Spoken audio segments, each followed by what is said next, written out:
We monster fans often have disagreements about our favorite fright films, but there's one point on which nearly all of us agree, that Abbott and Costello Meet Frankenstein is probably the best horror comedy ever made, just as fresh and funny today as when it was new.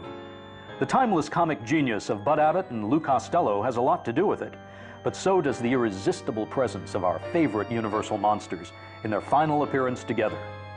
Lon Chaney as the Wolfman, Bela Lugosi as Dracula, and Glenn Strange as the Frankenstein monsters somehow managed to retain all the dignity befitting classic horror icons while lending their talents to some of the most hilarious set pieces to ever come out of Hollywood. Want to find out how it all happened? The story starts in 1948 at a little-known tourist attraction in La Mirada, Florida, McDougal's House of Horrors.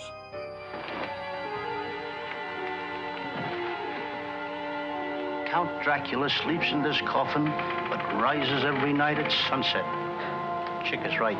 This is awful silly stuff. Although Abbott and Costello perfected the horror comedy in a popular series of films in the 1940s and 50s, humor had always been an important part of Universal's classic horror formula.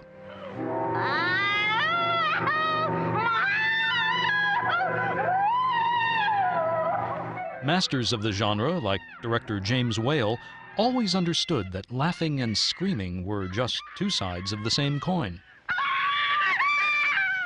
Here we go gathering nuts in May, nuts in May, nuts in May. Here we go gathering nuts in May on a cold and frosty morning. Whoops! While Abbott and Costello Meet Frankenstein became one of the comedy team's best known and most loved films, neither Bud or Lou ever anticipated careers having anything to do with monsters. Bud Abbott's family was in show business. They were with the circus and later with burlesque. And at the time, burlesque was very clean. And that's the form of entertainment where you have stripteasers and comedians, basically, the two things that really appeal to a male audience. He got into burlesque, and he was in burlesque over 20 years before he met and teamed up with Lou Costello. Now, Lou was bitten by the show business bug, I think, from seeing Charlie Chaplin. Well, my dad actually came out to Hollywood the first time back in the 20s, and he had his heart set on becoming a dramatic actor. Charlie Chaplin was his favorite. That was his idol. But I think he also saw in Chaplin the element of acting, not just the comedy. So when he came out here in 1925, I think it was a hard road for him. He slept in parked cars. You know, it was real hard to get the work. Lou found jobs as a studio construction worker and stuntman, but only occasionally as an actor. It was Dolores Costello, however, that told him to go back on the road, perfect his craft, and let Hollywood ask for him and then come back out. So he hitchhiked en route back to New Jersey and got as far as St. Joe, Missouri. Stranded in the Midwest, he took a job as a baggy pants comedian, work that kept him employed for several seasons. Then, on the burlesque circuit in 1936, Lou Costello met Bud Abbott. I believe Bud had taken over for my dad's straight man who was sick one night. I guess chemistry was there and history was made. They are a classic combination that goes back to Greek comedy of contrasting styles, the short, the tall, the thin, the fat, the smart, and the dumb. It's a combination that everybody can identify with and everybody kind of sees themselves in at some point and can laugh at. Plenty of people were laughing, and Bud and Lou soon took their famous burlesque routines to the airwaves. When Abbott and Costello moved into radio on the Kate Smith Show, they started running short of these classic burlesque scenes that they knew so well, and they hired a fellow named John Grant, who was probably the best writer-producer in burlesque. One of their most celebrated routines involved a hilarious misunderstanding over the oddly named players of an imaginary baseball team. I'm not asking you who's on second. Who's on first? That's what I'm trying to find out. Well, don't change the players. I'm not changing nobody. Take it easy. What's the guy's name on first base? What's the guy's name on second base? I'm not asking you who's on second. Who's on first? I don't know. He's on third. We're not talking about him. It was through the radio show and the airing of Who's on First that Hollywood did call for them, and that was Universal. Can't blow a note unless the bass and guitar is playing with him. He makes the company jump when he plays reveille. Among their first pictures at Universal was Buck Privates, one of the most successful wartime comedies ever. 1, 2, 3, 4. Bingo. Quiet. Well, I had it. Never mind that. Let's show around. Let's show around. Why don't you make up your mind? they became quickly the hottest box office in the country that year in 1941, and they made 6 films in 12 months. And in 1942, they were voted the #1 movie stars in the world, and from then on, they were always at the top, in the top 10 list of movie stars, box office stars, and in terms of highest salaried performers in show business as well. They were making probably about $1 million a year, and this is in the war years. The team of Abbott and Costello was Universal's hottest commodity in the early 1940s. But the studio had another lucrative wartime franchise, Monsters. In 1942, while Bud and Lou were shooting on a nearby soundstage, Universal was conducting a strange experiment, pairing 2 of its most popular monsters in one movie. Abbott and Costello took notice, but it wasn't a movie they had in mind. And Abbott and Costello had considered doing a Broadway show with the monsters, with Frankenstein and the Wolfman and Dracula. And this was about 1943 or so. Abbott and Costello were stage-trained comics. They had come out of burlesque, they'd done Broadway, and they really missed performing before a live audience. Unfortunately, they couldn't really spare the time to devote to a Broadway show, and I think that logistically it would be very difficult with the makeup demands and things like that. So that idea was kicking around the lot for a while, and then finally in 1948, the perennial question came up, what do we do next with Abbott and Costello? And their producer, Robert Arthur, said that, why don't we team them up with the monsters? Although the concept was promising, the screenplay had some problems. Well, Lou Costello hated the script. He went into Robert Arthur's office, the producer, and he said, "You're not serious about making this. My daughter could write something better than this." But as far as Universal was concerned, there was gold in them thar chills. And Bud and Lou had already demonstrated their flair for comedy thrillers that really performed at the box office.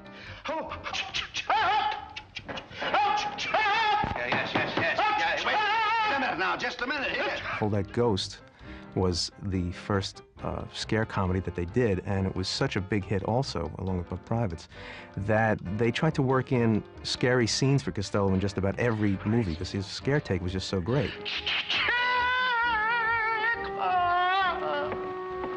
The original title of the film was The Brain of Frankenstein, and when the marketing department at Universal started hearing this title, they thought that it sounded like a straight horror picture. There was nothing to indicate it was a comedy.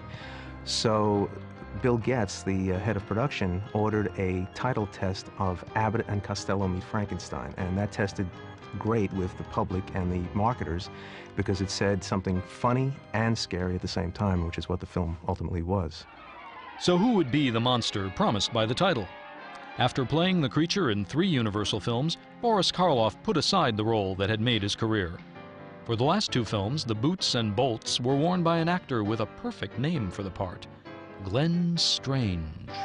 Well, Glenn Strange was a great character actor. You've seen him in thousands of westerns. Nobody ever knew his name, but he was always the bad guy because he was a big guy. He was 6'6".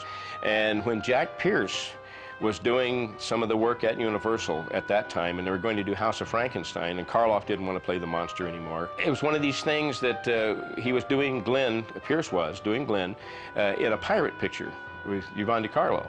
He put a big scar on his face, and he kept looking at Glenn, and Glenn kept saying, every day he'd look at me, and he'd keep looking at me. And one day he said, "Will you stay over tonight? I'll pay you $25 if you stay here. I might get you a good part in the movie." So he put paper up all over the mirrors so Glenn couldn't see what was going on, and worked on him for about an hour. Glenn said he had no idea what he was doing. He said, "He did a lot of stuff to my head, I know that." So they took the papers down, he saw himself, and he goes, "My God, I'm Boris Karloff." And Jack had always said the craggy face that Glenn had was kind of the face he had always thought about for this monster. Universal was eager to involve Boris Karloff in the Abbott and Costello film, but the original monster had serious reservations. I think Karloff thought that the film was going to make fun of the monster, and he did not want any part in it. Also, he had retired from the role, so for him to come back, I think he was a lot older, and I don't think it would have been as effective. But he did agree to publicize the film, and I think that was part of his deal with Universal in terms of other film commitments.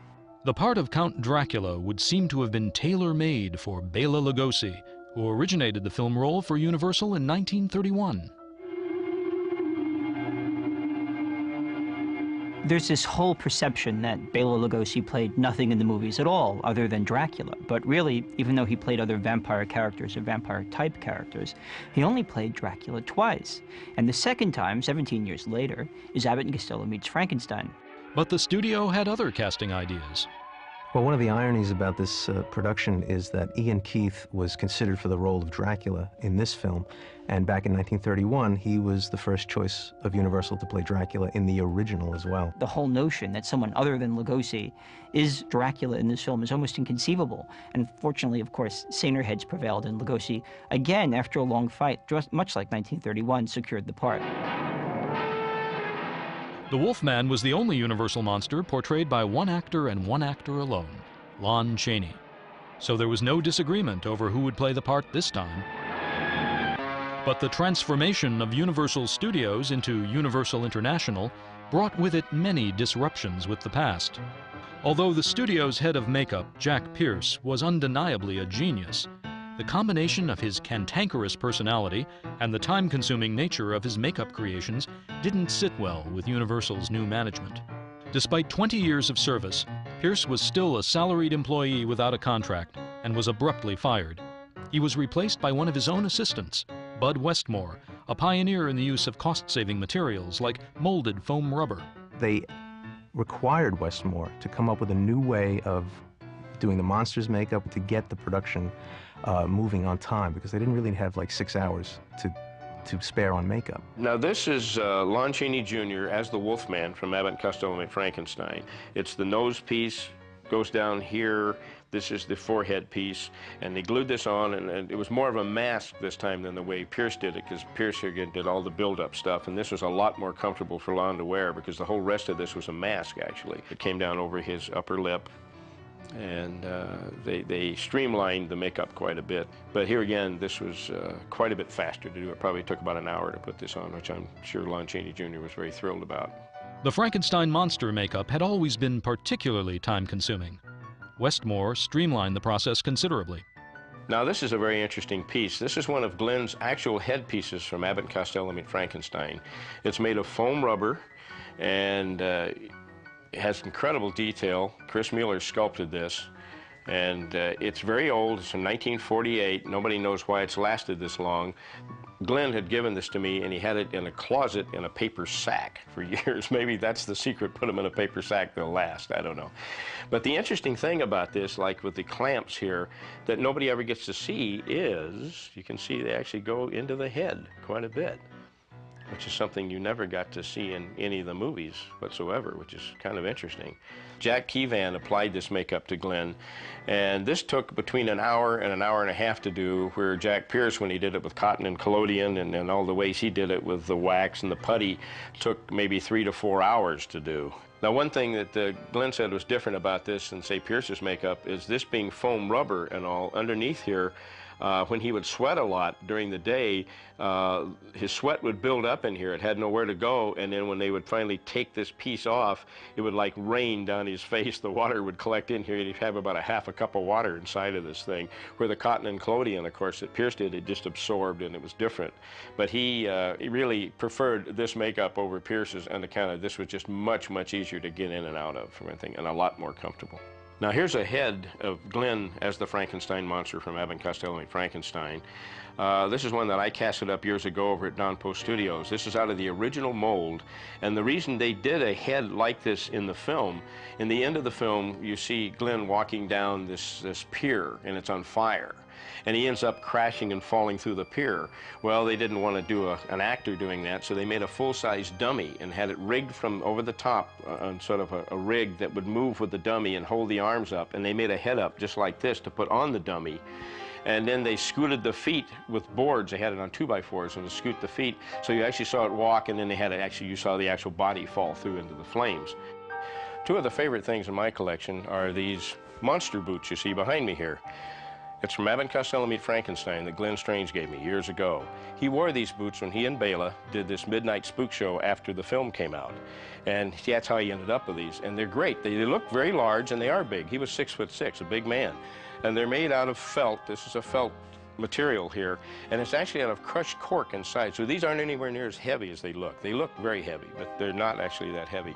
There's actually a pair of his shoes inside here, if you could see inside. So it was like slippers, so he could slip them on and they would fit him well. Otherwise, he'd just flop all over the place in there. And then these are actually made of wood, actually, the bottom part of the boot. But they're really, really neat, and they're cool because they're Frankenstein monsters boots. You don't get any cooler than that. The script of Abbott and Costello Meet Frankenstein, written by Frederick Rinaldo, Robert Lees, and John Grant, wasn't exactly a sequel to the earlier Universal films, where the various monster storylines had gotten, shall we say, a little out of hand. This time, the studio didn't even try to explain how the monsters returned. They were back to meet Abbott and Costello, and that was explanation enough. Abbott and Costello are two baggage handlers in La Mirada, Florida, who get these two huge crates addressed to McDougal's House of Horrors. Now, for some reason, the beautiful Sandra Mornay has become Lou Costello's girlfriend. We don't know why. Eventually, we learn that she's become his girlfriend because she has picked out Costello's simple, pliable brain for transplant into the monster, because the monster has become, in Dracula's words, an unmanageable brute. This time the monster must have no will of his own, no fiendish intellect to oppose his master. There, my dear Count, I believe I have exceeded your fondest wishes. The new brain I've chosen for the monster is so simple, so pliable, he will obey you like a trained dog. Good. Now, Lon Chaney Jr., as the Wolfman, is on the trail of the coffin and the remains of Dracula and the monster. And he warns the boys that they would be receiving these crates and not to do anything with them. Nowadays, the Wolfman would probably have just cashed in and started a theme park. After all, where else in Florida do you find a castle like this? It's got great routines in it, but one of my favorites is at the Masquerade Ball. And it's my father, and I think Bud, and Lon Chaney Jr. And Lon Chaney is holding up the wolf's mask and says, when the moon is full, I turn into a wolf, and my father's line is, You and 20 million other guys.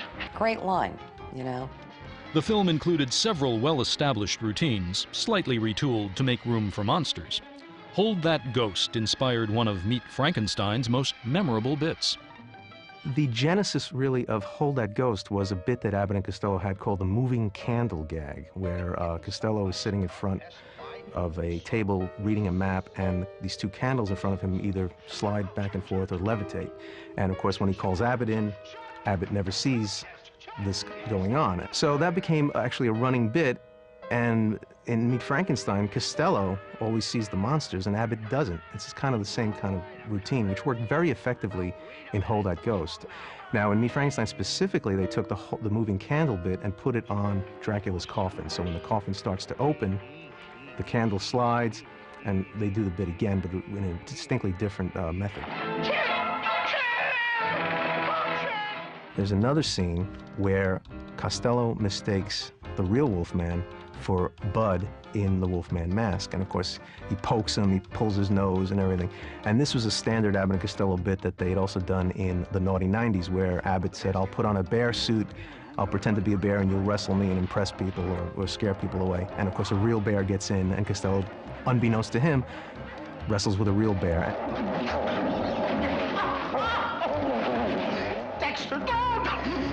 The director of Meet Frankenstein was Charles Barton, a veteran Abbott and Costello collaborator. And they got along great, and they were very good friends with Charlie, and they would try things with Charlie that they wouldn't try with some of the other directors. Charlie Barton, to me, was probably one of the best of the Abbott and Costello directors. He knew how to handle them. He was the first one to initiate 3 cameras on them at all times to catch the reactions.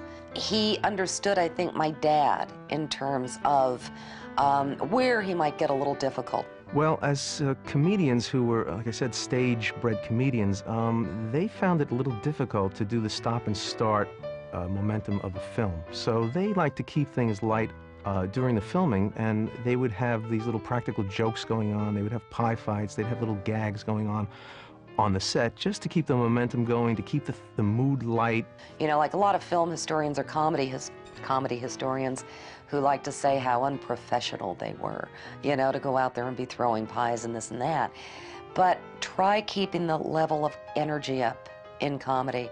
When you're sitting there with a cut, okay, action, cut, action. It was their way of keeping their energy level up. I was a young boy, I think around 10 years old, when Abbott and Costello Meet Frankenstein was made. And I have very vivid memories of being on that set. There was a lot of clowning around between takes.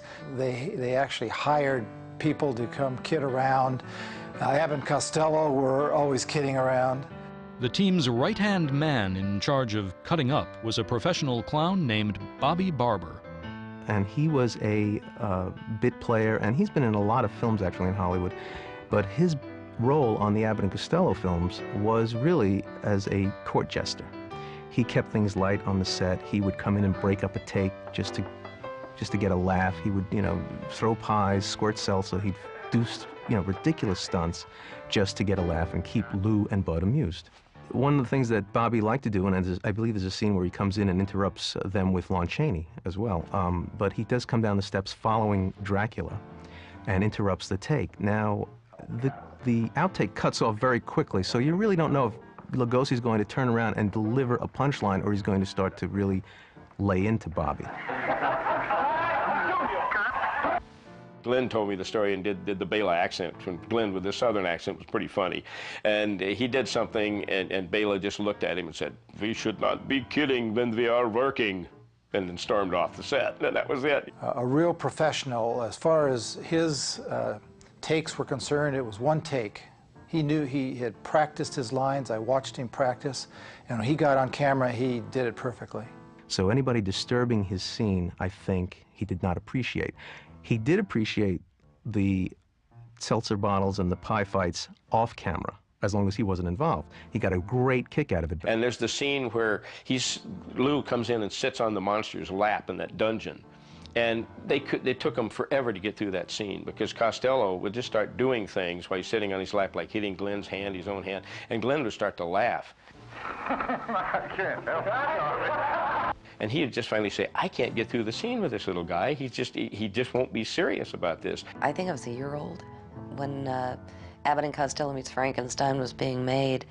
Story has it that my mother brought me onto the set, and Glenn Strange, who played Frankenstein, loved kids, and he saw me and he moved towards me. I get completely done up with as Frankenstein, and my sister said that you took one look at him and just screamed bloody murder, to the point where I guess they had to get me off the set, you know, fast. I mean, that was it. Just broke down.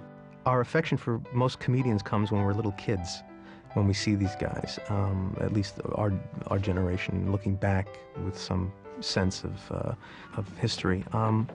Lou is a little kid, and we really identify with his fear of monsters.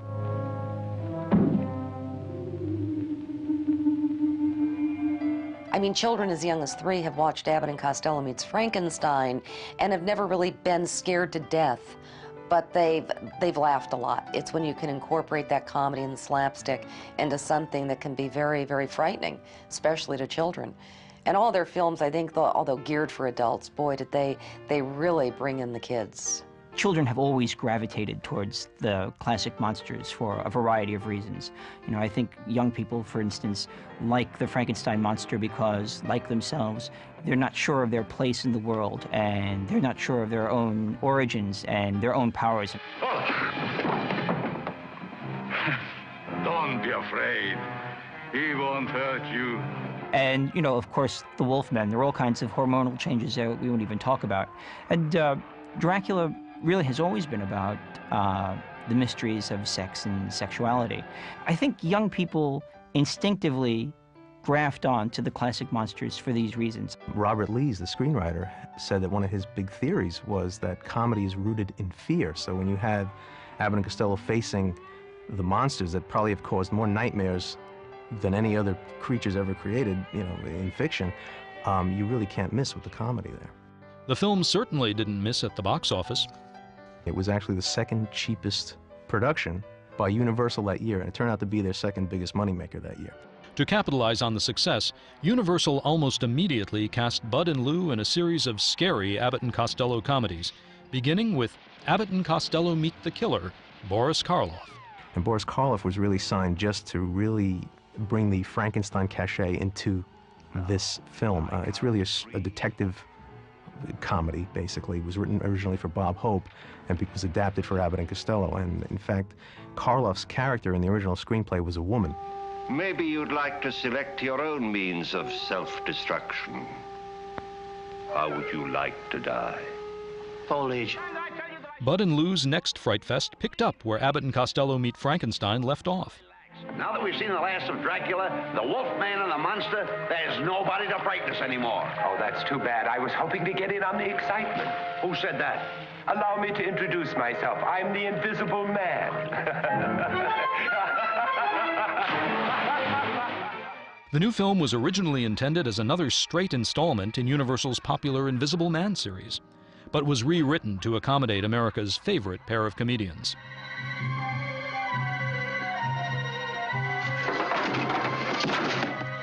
They, of course, added the Abbott and Costello routines to it, and it kept evolving. And, of course, the great scene in this is the boxing sequence, which the Invisible Man is the third man in the ring with Lou as the boxer. And then Lou's career as a boxer, you know, grows and grows because the Invisible Man's in the ring helping him.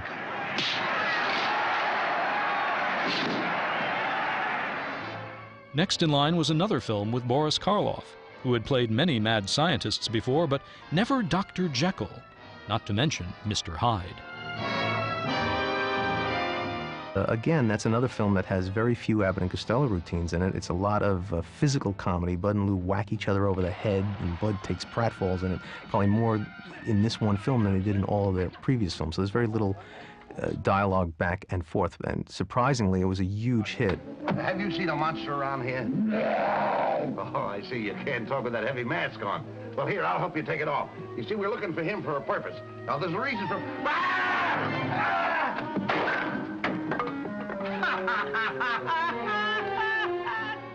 As early as House of Frankenstein, Universal wanted to team up the Mummy with its other classic monsters, but somehow it never worked out. So when it came time for Bud and Lou's final horror comedy, the Mummy had to face them alone. Abbott and Costello Meet the Mummy was their last picture at Universal, actually, and it is really one of their funniest because this one uses a lot of the stock routines, but John Grant did these wonderful, clever switches on the routines and really made them fresh again.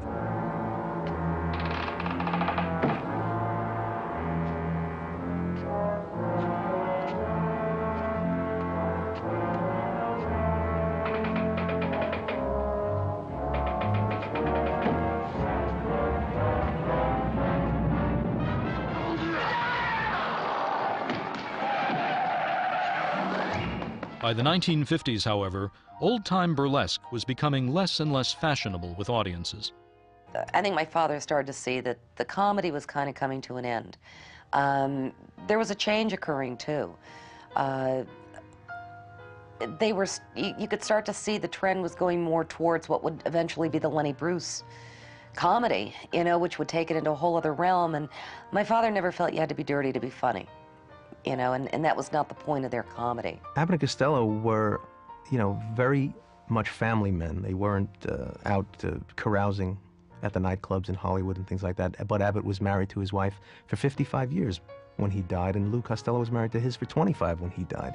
They were very decent men. They supported their families, and you know, the kids don't have any mommy dearest stories to tell about these guys. They were really wonderful guys, and everybody who worked with them said the same thing. They were generous, they were fun to work with, and they were good guys.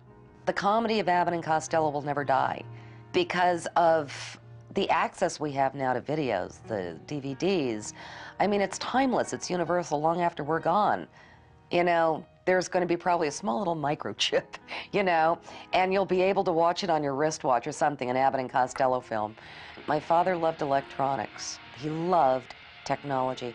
If you'd put my father here today, with the DVD players and the video machines and the this and the that, I mean, he would have a field day. But to think of Abbott and Costello meets Frankenstein, it's kind of like you want to go back in time and you want to bring one of those flat little DVD cases and say, Dad, look at Abbott and Costello meets Frankenstein. Can you believe it's right here? You know, that would, I think, freak him out. You'd say, I have to have one of those. Strangely enough, Abbott and Costello didn't care much for the film that immortalized them, at least in the eyes of monster fans. For many of us post-war monster boomers, Abbott and Costello Meet Frankenstein was our introduction to the world of Universal Studios horror, a habit hard to kick.